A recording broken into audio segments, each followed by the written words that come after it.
roads that never lead you back home. They twist through the night like open wounds, and those who wander too far down them don't always return the same. For Catlin, that road began long before dawn, long before the world would remember his name as a man who should have died.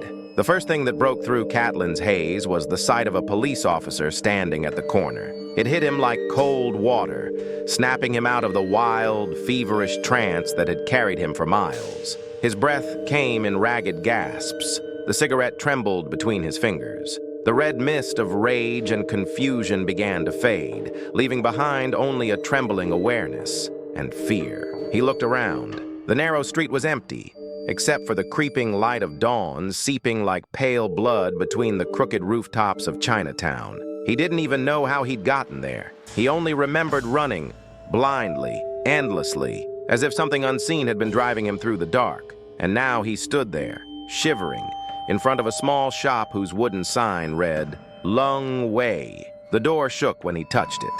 The smell of burned incense and something faintly metallic, like dried blood, filled the heavy, stale air inside. A faint light leaked through a cracked window, enough to show the edges of the dim room. In the back, a shimmering silver screen glowed faintly, rippling like mist.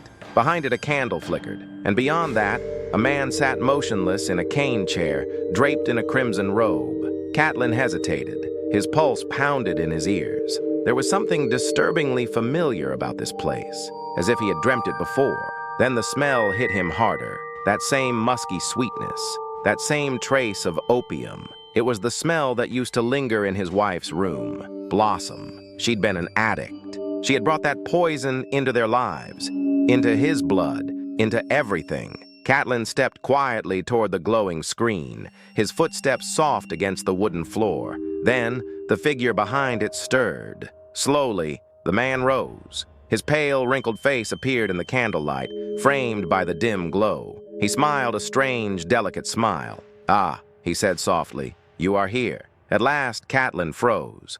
The man was old, Chinese, his face too calm, too knowing. He wore a black skull cap, and the crimson robe shimmered with gold threads that caught the light like tiny veins. For a moment, Catlin couldn't speak. Then he managed to whisper, "Yes, here I am."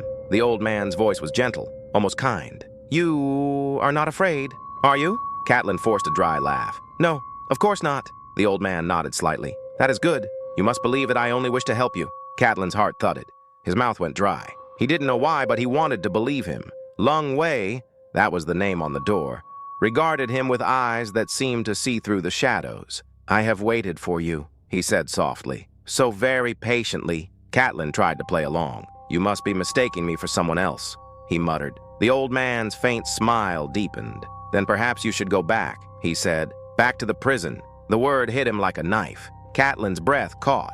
"So, you know," he whispered. Lung Wei nodded once, slowly. "Yes, I know." Catlin's voice broke. "Then, what did you mean when you said you wanted to help me?" The old man's answer was calm. "You will understand soon." Catlin staggered back, dizzy, the room spinning. The thick scent of incense filled his lungs.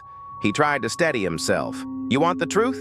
he said. "Fine, I'll tell you." He began to pace before the glowing screen. "I didn't mean to kill him. I swear it. I just needed the money. My wife and her lover, they said it would be easy. I was desperate. I was a chemist once. A decent man."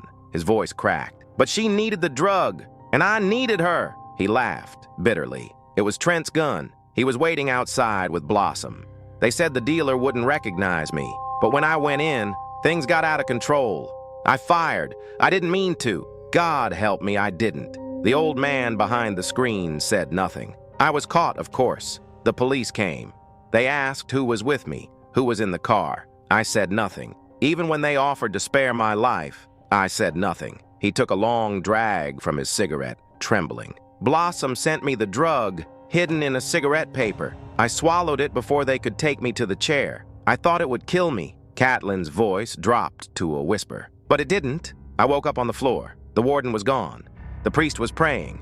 The cell door was open. He smiled faintly, almost to himself. So I walked out. Just like that, Lung Wei tilted his head. "And then? I went home," Catlin said. "I thought Blossom would help me. But when I got there, she wasn't alone." He swallowed hard. She was with Trent, laughing, drunk. They didn't even see me standing there. On the night I was supposed to die, they were celebrating. He pressed his hands to his face. Maybe I should have killed them both, he whispered. The candle behind the screen flickered. The air seemed to hum. Lung Wei spoke again, softly. And the cigarette you smoke now? Where did you get it? Catlin looked down. The cigarette was still burning, though he couldn't remember lighting it. The smoke rose in a thin white spiral. The smell, said Lung Wei. That is no ordinary smoke. That is poison. Catlin's eyes widened. Poison? The room began to twist. The walls bent inward like melting wax. The silver screen before him shimmered and blazed, a sheet of molten light. The candle flared. The shop dissolved into fire and spinning stars. Catlin staggered forward, screaming, striking out at the shining veil. It tore apart like fragile glass, spilling silver dust across the floor. And when he looked up, Lung Wei was standing right before him. Catlin's voice broke into a hoarse whisper. I remember you now, he said. You're the man I killed. The old man smiled. That is so. Then he said quietly, you understand then. Are you ready to go? Catlin nodded weakly. Lung Wei blew out the candle. Together they stepped out into the morning light. The street was alive now.